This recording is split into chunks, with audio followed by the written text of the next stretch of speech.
I still remember the sound. Not my son's last breath. Not the funeral songs. Not even the soil hitting the coffin. The sound I can't forget was a new lock clicking into place. It was the morning after we buried my boy. The sky was gray, like it didn't want to look at me either. My hands were shaking as I pulled into the driveway of the house my son bought. Our family home in everything but name. I had slept maybe 2 hours. My suit still smelled like flowers and grief. My eyes felt like sand. I walked up the steps with my spare key, the one my son gave me years ago. I slid it into the door. It didn't turn. I tried again. Nothing. I leaned closer, confused, and that's when I noticed the metal was different. Shiny. New. My stomach dropped. I knocked once. Then twice. Then harder. The door swung open just a crack. And there she was. Maya, my son's wife. Her face was dry. No swollen eyes. No red nose. No sign she cried herself empty like I had.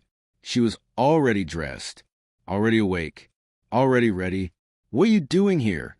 she asked like I was a stranger. I swallowed, feeling my throat burn. "Maya, I live here. My things are inside." She gave me a look so cold it made my skin prickle. Not anymore. For a moment, I honestly thought I misheard her. I stared at her, waiting for the joke, waiting for her to soften, waiting for my son to walk behind her and say, "Dad, stop messing around, come in." But my son was underground, and Maya was smiling, just slightly, like she'd been waiting for this moment. "I'm his wife," she said. "Everything here is mine." I tried to speak, but my lips felt numb. "We just buried him yesterday." She shrugged. "Life moves fast."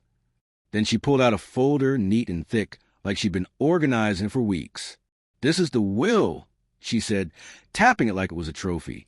"He left everything to me." I couldn't breathe properly. "That's not," my son wouldn't. "Oh, he did." She cut in, sharp and smooth at the same time. "And you? You have no claim." "None." I stepped forward, desperate now. "Maya, my medications are inside. My clothes. His photos. Please." Her eyes flicked over me like I was a piece of trash on the sidewalk. "You can pick up a bag later," she said. "When I have time." Then she started closing the door. Panic shot through me. I put my hand out and stopped it. "Maya," I whispered, "why are you doing this?" And that's when she leaned closer, her voice low and cruel, the way people talk when they know nobody can stop them. "Because I can." She shut the door in my face. And just like that, the day after I lost my son, I also lost my home. I stood on that porch like a ghost, staring at the door, hearing the deadbolt slide again. And I remember thinking, is this what grief looks like? Not tears, but being erased? But what I didn't know, standing there with my spare key and my broken heart, was that my son had left something behind. Something Maya didn't see coming. And neither did I. My son's name was Adrian. And if you met him once, you remembered him. He wasn't loud, but he had this steady energy, like a calm fire. The kind of man who showed up early, kept promises, and never forgot birthdays. When his mother passed away, it was just the two of us. I raised him the best I could. I worked long hours, made cheap dinners feel like feasts, and taught him one thing above everything. Be a good man, even when it's hard. Adrian grew into exactly that. He got a solid job, bought a home, and when he introduced Maya to me, he looked proud, like he'd found the missing piece of his life. At first, I wanted to like her. She was beautiful, sharp, confident. She spoke with certainty, the way people do when they're used to being listened to, but there were small things, tiny cracks. She'd ask questions that didn't feel like normal questions. How much did this house cost? Is your dad's name on the deed? Do you have life insurance? Do you have savings? Adrian would laugh it off. Maya thinks ahead, he'd say. But I watched her eyes when she asked. They weren't curious. They were calculating. I remember one dinner, Thanksgiving, 2 years into their marriage. Adrian went to the kitchen to grab drinks, and Maya leaned toward me with a smile that didn't reach her eyes. "You're lucky," she said. Most fathers don't get to benefit from their son's success. That word, benefit, sat wrong in my chest. I told myself I was being paranoid. I didn't want to be the kind of father who hated his son's wife for no reason. I wanted Adrian happy. So I stayed quiet. Then the little cracks grew. Adrian started calling less. When I did speak to him, he sounded tired. Not work tired. More like drained. Once, he came over alone. I noticed he had a faint mark near his jaw. Not a bruise exactly, but like someone's nails had caught his skin. What happened? I asked. He forced a smile. Nothing. Just life. He'd meet my eyes. I wanted to push. I wanted to say, "Son, are you okay?" But men like Adrian, men like me, we don't always know how to talk about pain. So I let him dodge. Biggest mistake of my life. Because then came the night. He called me at 2:17 a.m. I remember the exact time because I stared at the clock after I answered. Try to wake up. "Dad," he said, voice low, shaky. I sat up. "Adrian? What's wrong?" There was silence. Then a sigh like he'd been holding his breath for weeks. "I need you to promise me something." My heart started pounding. "What is it?" He hesitated. And when he finally spoke, his words hit me like ice water. "If anything happens to me, don't trust the paperwork." I froze. "What do you mean?" He swallowed hard. "Just promise." "Adrian, are you in trouble? Are you sick?" He didn't answer directly. But before the call ended, he said one more thing that still haunts me. "She doesn't love me, Dad. She loves what I built." Then the line went quiet, and I sat in my bed in the dark, feeling something awful crawling up my spine. I didn't know then how quickly anything happens can become it's too late. But I was about to find out. 2 months after that phone call, Adrian got busy again. That's what Maya told me. "He's stressed," she'd say when I asked to see him. "He needs space." And every time she said it, my worry grew. Then one afternoon, I drove to their house unannounced. Not because I want to fight, but because a father knows. When your son's voice changes, when his laugh disappears, your bones feel it. Maya opened the door, blocking the entrance with her body. "Oh," she said, surprised, almost annoyed. "What are you doing here?" "I'm here to see Adrian." She gave me a tight smile. "He's resting." "Then I'll be quiet," I said, trying to step around her. She moved with me, still blocking. "He's not taking visitors." A cold fear settled in. "Is he sick?" She paused a beat too long. "He's fine." That's when I heard it. A cough. Deep, rough, like it came from someone's chest being squeezed. I looked past her shoulder, and there he was, Adrian, standing in the hallway, one hand braced against the wall. He looked thinner. His skin had a dull color. His eyes, those steady eyes, looked tired and scared. "Dad," he said softly. I pushed past Maya. I didn't care anymore. I went to him and grabbed his shoulders, feeling how light he'd become. "What's going on?" I demanded. "Talk to me." Maya's voice snapped behind me. "He doesn't need stress." Adrian lifted a hand like he was trying to calm both of us. "It's okay," he whispered. But it wasn't. We sat in the living room, and Maya hovered like a guard. Adrian finally told me he'd been diagnosed with serious illness. Not the kind that gets better with rest. Not the kind you wait out. My world tilted. "Why didn't you tell me?" I asked, my voice cracking. He looked down. I wanted to, but things got complicated. Maya sat with perfect posture, arms crossed. "We didn't want to burden you." Burden me? He was my son. He could never be a burden. Adrian reached for my hand. His fingers were cold. "Dad," he said quietly, "if I don't make it..." I cut him off. "Don't say that." He gave a sad smile. "Listen to me." His eyes locked on mine, serious, pleading. "I've handled some things. Legally." Maya's head turned sharply. "Adrian." He didn't look at her. He kept looking at me. "There are papers," he said, "but I need you to be careful." My throat tightened. "What kind of papers?" He swallowed. "Just don't sign anything she gives you. Don't accept anything without someone reading it. Maya's voice turned sweet but sharp. You're scaring him. Adrian's jaw tightened. For the first time, I saw it clearly. My son was afraid of his own wife.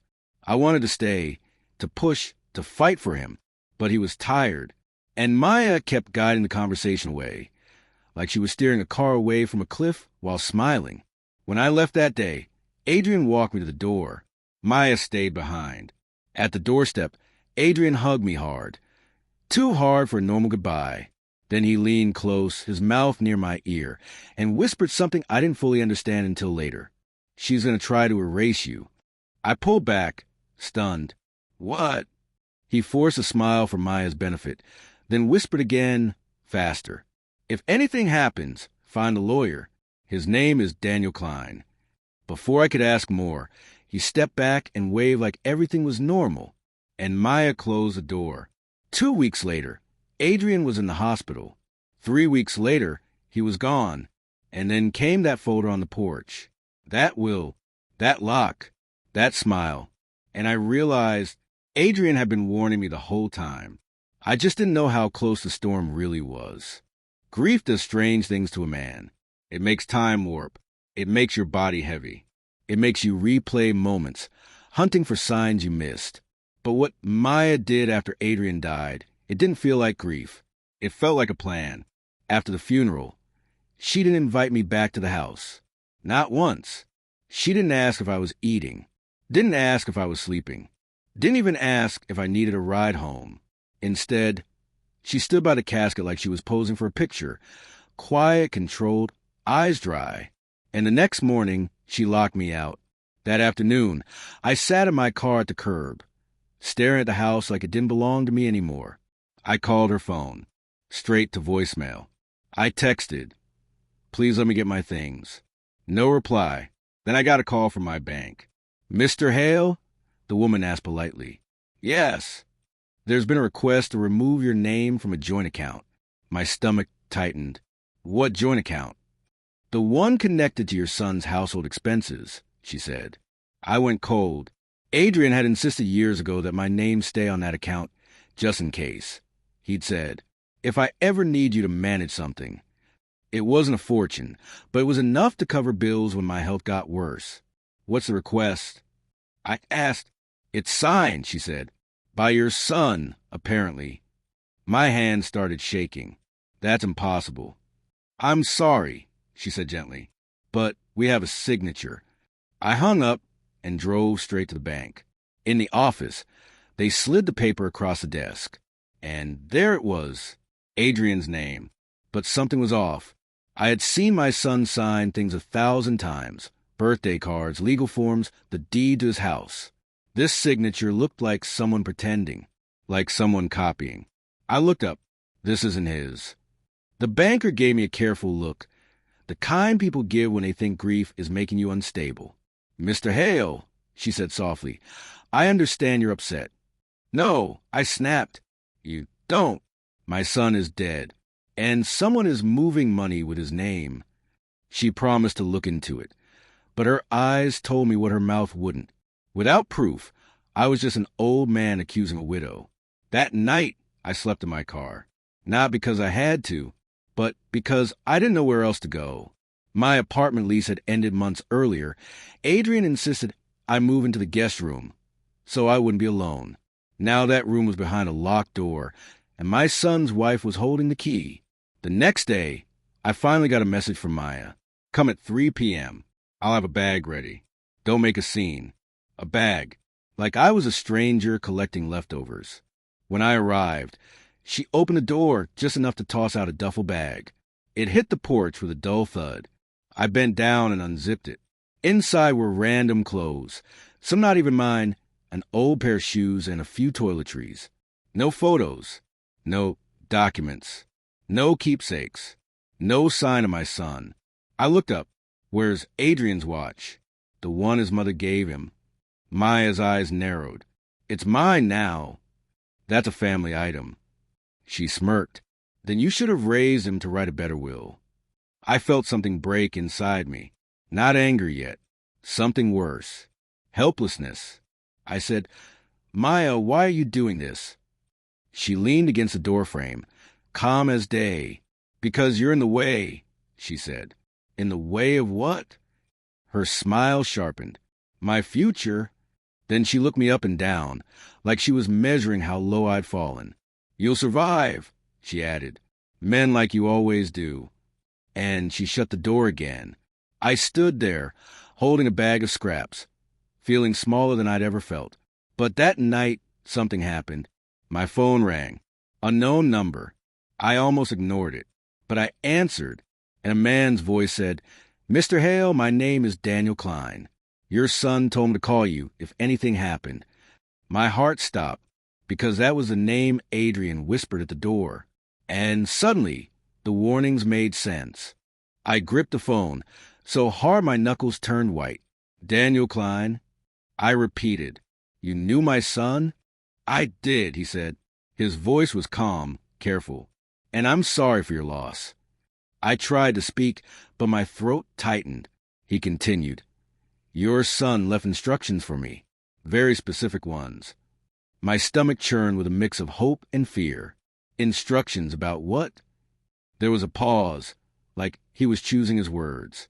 "About his wife," Daniel said. The air in my lungs felt like it vanished. I sat down on the edge of my car seat. "What about her?" "She's doing exactly what he expected," Daniel replied quietly. "And you're not supposed to be out on the street right now." My eyes burned. "She locked me out. She says it will give her everything." Daniel sighed, like he'd heard this story before. "Mr. Hale, can you come to my office tomorrow morning?" I blinked. "I don't have money for her." "You don't need money," he cut in gently. "Your son already handled that." Those words hit me like a wave. For the first time since Adrian died, I felt something other than pain. I felt direction. The next morning, I walked into Daniel's office wearing the same jacket I'd worn to the funeral. My face looked older in the glass doors. My shoulders were slumped. Daniel stood up when he saw me. Mid-30s, neat suit, kind eyes. He shook my hand firmly. "I'm glad you came," he said. I sat down, and before I could stop myself, the words spilled out about the lock, the will, the bank paper, the bag on the porch. Daniel listened without interrupting, taking notes. When I finished, he leaned back and said something that made my whole body go still. "Your son did not leave everything to his wife." I stared at him, "But she showed me the will." Daniel nodded. "She showed you a will." My mouth went dry. "What does that mean?" Daniel opened a drawer and pulled out a folder, thicker than Maya's. He slid it across the desk. "This," he said, "is a legal estate plan your son signed, with witnesses, with notarized documents, with a trust." I looked down at the papers, hands trembling. Daniel pointed to a section. "Your son set up a trust that protects certain assets. The house, a portion of his savings. And, this is important, he named you as the primary beneficiary of those protected assets." My vision blurred. He did." I whispered. Daniel nodded. "He did. He was worried about his wife's behavior. He didn't want you left with nothing." My chest tightened. "Then why did she?" "Because she's counting on you not knowing," Daniel said. "And because she's counting on your grief." I swallowed hard. "So what now?" Daniel looked me straight in the eyes. "Now we prove she committed fraud." The word fraud sounded heavy, dangerous. I flinched. "I don't want revenge. I want my son back." Daniel's expression softened. "I know." He reached into the folder again and pulled out a small envelope. "Your son also left you this." My hand shook as I took it. The envelope had my name in Adrian's handwriting. I stared at it for a long time, afraid that opening it would make it real. Daniel said quietly, he wrote it before his condition got worse. I opened it carefully. Inside was a letter, and the first line made my eyes flood instantly. "Dad, if you're reading this, it means I didn't make it, and Maya is doing what she always promised herself she'd do." I covered my mouth, a sound between a sob and a gasp escaping me. Daniel watched respectfully, giving me space. I kept reading, my hand shaking harder with every word. Adrian wrote about how Maya pressured him to change documents, how she tried to isolate him from me, how he caught her talking to someone late at night, whispering about timelines, and then the line that turned my grief into something sharper. Dad, she is not just greedy. She is dangerous. But you are not powerless. Daniel will help you. And if she tries to erase you, let the truth erase her first. I looked up at Daniel, tears on my face. What did she do? I asked. Daniel's eyes hardened. I think, he said slowly, your son suspected she was preparing for his death long before it happened. A chill ran through me. And suddenly, this wasn't just about money. It was about what Maya was willing to do to win. Daniel didn't talk like someone chasing drama. He talked like someone building a case brick by brick. He explained that Maya could try to delay everything, bury it in legal noise, and drag me through stress until I gave up. That's how people like her win, he said. They don't win because they're right. They win because they exhaust you. I stared down at Adrian's letter. I'm already exhausted. Daniel nodded. Then we moved smart, not loud. He laid out the truth in plain terms. Adrian had a valid trust. Certain assets were protected and could not be touched the way Maya had been touching them. But Maya had already tried by presenting fake documents, moving money, and locking me out to make me disappear. Daniel tapped the paper from a bank. This signature doesn't match the real one, he said. We can get an expert. Then he pointed to another page. And this request was filed after your son was already too sick to sign anything. I looked at the dates, my stomach twisting. So she forged it. I whispered. Daniel nodded. Very likely. A part of me wanted to scream. Another part wanted to collapse. But the strongest feeling of all was this. My son had seen it coming, and he had tried to protect me. Daniel pulled out one more item, a small USB drive. Your son recorded a message, he said. He told me to keep it sealed unless you needed it. I stared at it like it was a piece of my son's soul. Daniel continued, if Maya refuses to cooperate, we use this, but we don't use it too early. I frowned. Why not? Because, Daniel said, we want her confident. We want her to think she's already won. I exhaled, slow and shaky. So what's the plan? Daniel leaned forward. We request a formal meeting. We act like we're negotiating. We let her talk. I blinked. Talk. Daniel nodded. People like Maya love the sound of their own victory. And when they think you're weak, they brag. I didn't like the idea. It felt like walking back into the lion's mouth. But then I remembered her voice on the porch. Because I can. That smug certainty. If she could sleep at night after doing this to a grieving father, then maybe she deserved to be exposed. Over the next week, Daniel helped me piece together everything Maya had touched. We requested copies of documents. We pulled bank records. We got messages from Adrian's co-workers. Small details that added up like puzzle pieces. One co-worker even said something that made my skin go cold. I saw Maya in the office weeks before Adrian passed, he told me. She was asking about his benefits. She said he wanted her to have everything ready. Everything ready. Not help him. Not support him. Ready? Daniel also had me write down my memories, every conversation, every odd moment, every warning Adrian gave me. I remembered the 2:17 a.m. call. I remembered Adrian whispering the lawyer's name. And then Daniel asked, did your son ever mention her phone? Or her spending? I hesitated. He said she had secret accounts. But I didn't believe it. Daniel nodded slowly. We're going to look. And we did. Through legal requests, Daniel found transactions, money leaving accounts, money going places Adrian never used, a second phone line, hotel payments, gifts bought days after Adrian's hospital visits. My hands trembled as I looked at the evidence. This, I whispered, this was while he was dying. Daniel's voice turned quiet. Yes. My chest felt like it was crushing in on itself. Not only had Maya been robbing me, she had been living a second life while my son was fighting to breathe. Daniel placed a stack of evidence neatly in front of me. Mr. Hale, he said, We're going to give her one chance to settle. I laughed bitterly. And if she doesn't? Daniel's eyes met mine. Then we expose everything. I swallowed, thinking of Maya's smile. And for the first time, I didn't feel helpless. I felt dangerous, in the quietest, cleanest way, because the truth was on our side. And Maya didn't know it yet. The meeting was set for a Friday. Maya agreed to come to Daniel's office for settlement discussions. When Daniel told me, I felt my heart kick against my ribs. Part of me hoped she wouldn't show. But of course she did. Maya arrived in sharp outfit, hair perfect, posture tall, like she was walking into a celebration, not a legal meeting. She barely looked at me when she entered. Instead, she smiled at Daniel like he was just another man she could control. "Let's make this quick," she said, sitting down without being invited. "I have a lot going on." Daniel stayed calm. "I'm sure." I kept my hands folded to hide the shaking. Daniel started gently.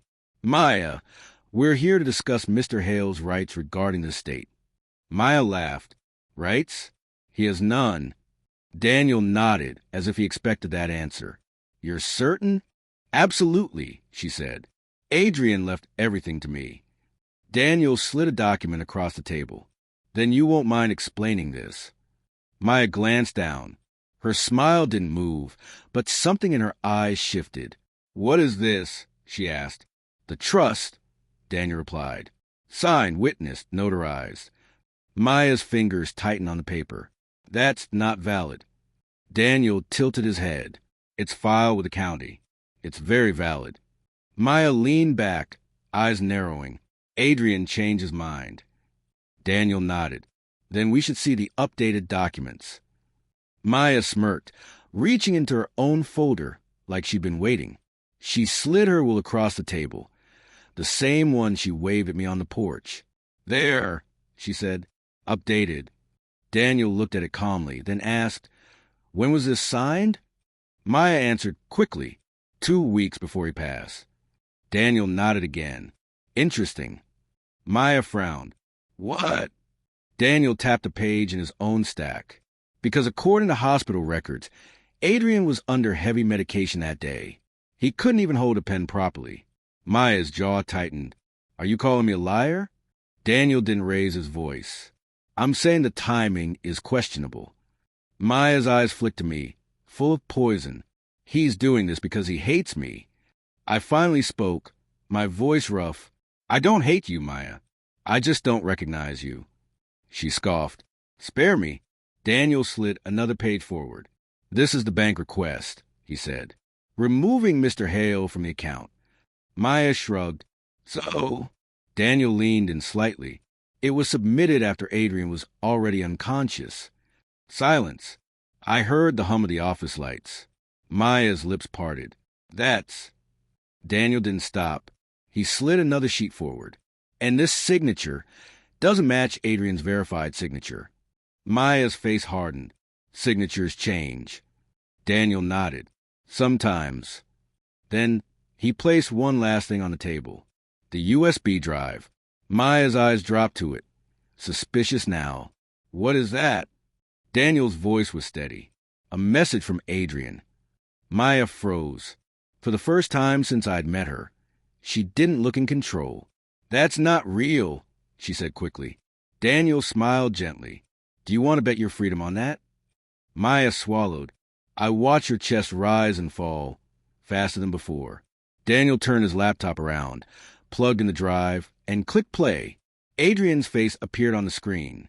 He looked weak, but his eyes were clear. My throat tightened so hard I thought I might choke. On the video, Adrian spoke slowly. "If you're watching this, then I'm gone.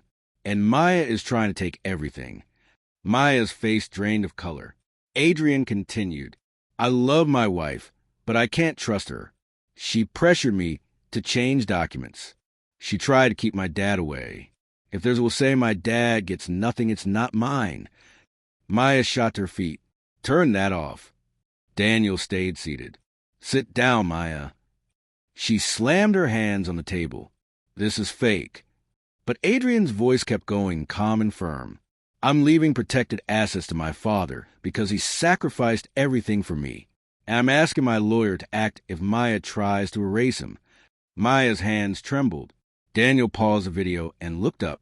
Would you like to continue calling him a liar? He asked.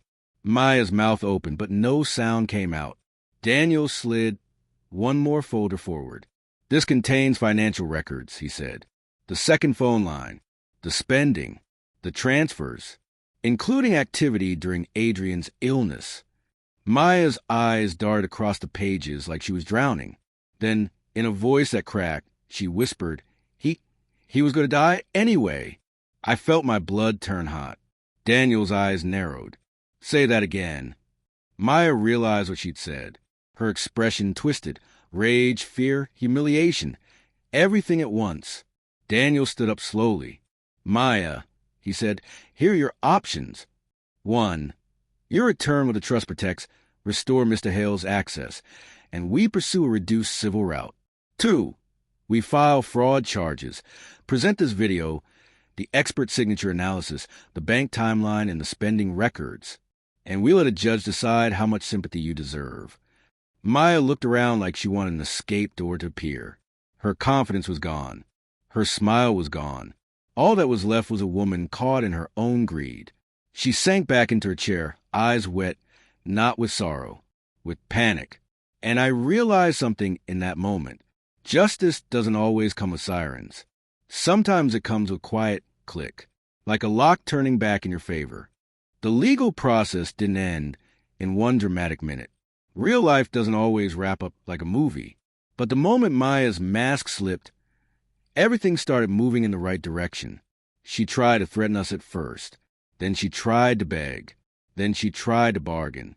But the evidence was too strong. Adrian had built his protection like a man building a shelter before a storm. Quietly, carefully, without applause. The trust held. The fake documents didn't. In the end, Maya signed an agreement under legal pressure. The house, my home, was restored under the trust terms. Access to protected funds was returned, and the money she moved illegally became part of an investigation that she couldn't smile her way out of. I didn't celebrate. How could I? My son was still gone. No amount of justice puts a voice back in the world once it's gone quiet. But something changed in me the day I walked back into that house. The lock was replaced again, this time by Daniel.